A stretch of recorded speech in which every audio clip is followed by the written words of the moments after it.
Hello students, আমি Nitish sir জ্ঞানজ্যোতি coaching সেন্টারের পক্ষ থেকে তোমাদের প্রত্যেককে জানাই আরও একবার স্বাগত। তো স্টুডেন্টস, আজকে আমি তোমাদের সঙ্গে আলোচনা করব এনইপি 4 ইয়ার আন্ডার গ্র্যাজুয়েট প্রোগ্রামের অধীনস্থ যে সমস্ত ছাত্রছাত্রীরা যারা নর্থ বেঙ্গল ইউনিভার্সিটি আন্ডারে বিভিন্ন কলেজগুলোতে ফোর্থ সেমিস্টারে পড়াশোনা করছো মাল্টিডিসিপ্লিনারি কোর্স বা মেজর কোর্স নিয়ে, কিন্তু ডিএসসি বা মাইনর হিসেবে তোমরা রেখেছো পলিটিক্যাল সায়েন্স, তাদের জন্য কিন্তু আজকে 2026-এর জন্য সাজেশনস আলোচনা করব।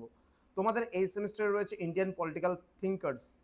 তো এখান থেকে তোমরা 15 নম্বরের জন্য কোন কোন প্রশ্নগুলো পড়বে এই নিয়ে বিস্তারিত আলোচনা করার পূর্বে তোমাদেরকে বলে রাখি, যারা এখনো আমাদের চ্যানেলটিকে সাবস্ক্রাইব করনি তারা অবশ্যই চ্যানেলটিকে সাবস্ক্রাইব করে পাশে থাকা বেল আইকন অল প্রেস করে দাও, যাতে নেক্সট টাইম থেকে কোনো ভিডিও আপলোড করলে তার নোটিফিকেশন তুমি সবার আগে পেতে পারো। এছাড়া অনলাইনে যারা ভাবছো এখনো নোটস নেবে আমাদের থেকে, পরীক্ষার কিন্তু সময় হাতের সামনে, তো সময় নষ্ট না করে যোগাযোগ করবে আমাদের এই অফিসিয়াল নাম্বার 6295916282 নাম্বারে, অথবা 7076398606 নাম্বারে তোমরা চাইলে সরাসরি আমাদের সঙ্গে যোগাযোগ করতে পারো। আমাদের টোটাল কোর্স ফি মেজর কোর্সে রয়েছে 1199 এবং মাল্টিডিসিপ্লিনারি কোর্সে রয়েছে মাত্র 699 রুপিস পুরো সেমিস্টারের কোর্স ফি। তো দেরি না করে আজই যোগাযোগ করো আমাদের সঙ্গে এবং যুক্ত হয়ে যাও আমাদের অনলাইন ক্লাসে। চলো জেনে নিই 15 নম্বরের জন্য কোন কোন প্রশ্নগুলো পড়বে। প্রথম প্রশ্ন, প্রাচীন ভারতীয় রাজনৈতিক চিন্তার বৈশিষ্ট্যগুলি সমালোচনামূলকভাবে আলোচনা করো। নেক্সট রয়েছে কৌটিল্যের রাষ্ট্রতত্ত্ব মূল্যায়ন করো, অথবা দিয়ে বলেছে কৌটিল্যের সপ্তাঙ্গ তত্ত্বের সমালোচনামূলক মূল্যায়ন করো। এই তত্ত্বটি কতখানি গ্রহণযোগ্য রয়েছে, অথবা দিয়ে বলছে কৌটিল্যের সপ্তাঙ্গ রাষ্ট্রতত্ত্ব সম্পর্কে সমালোচনামূলক আলোচনা করো।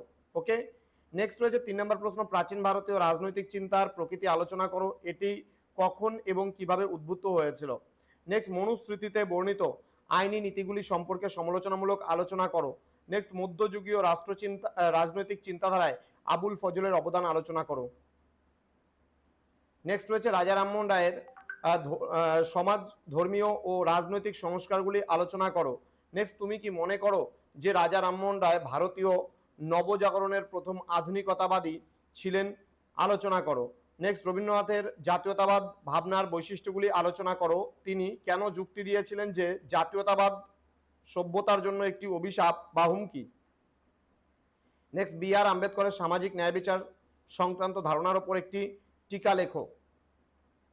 নেক্সট রয়েছে সমাজের অবহেলিত অনগ্রসর শ্রেণীর উন্নতির জন্য বি আর আম্বেদকরের নিদান বা পরামর্শগুলো সংক্ষেপে আলোচনা করো। নেক্সট, এম কে গান্ধী কর্তৃক সমর্থিত সত্যাগ্রহের ধারণাটি বিশ্লেষণ করো। তো এই কয়েকটা প্রশ্ন পড়লে, মাত্র 11টা প্রশ্ন আমি দিয়েছি, এগুলো পড়লে 100% কমন, কিন্তু তোমরা 15 মার্কসের প্রশ্নগুলো কমন পাবেই পাবে। তো স্টুডেন্ট, দেখা হচ্ছে খুব তাড়াতাড়ি আরও একটা নতুন ক্লাস নিয়ে তোমাদের সঙ্গে। তোমরা প্রত্যেকেই ভালো থেকো, সুস্থ থেকো। Thank you so much, thanks for watching after all, thank you.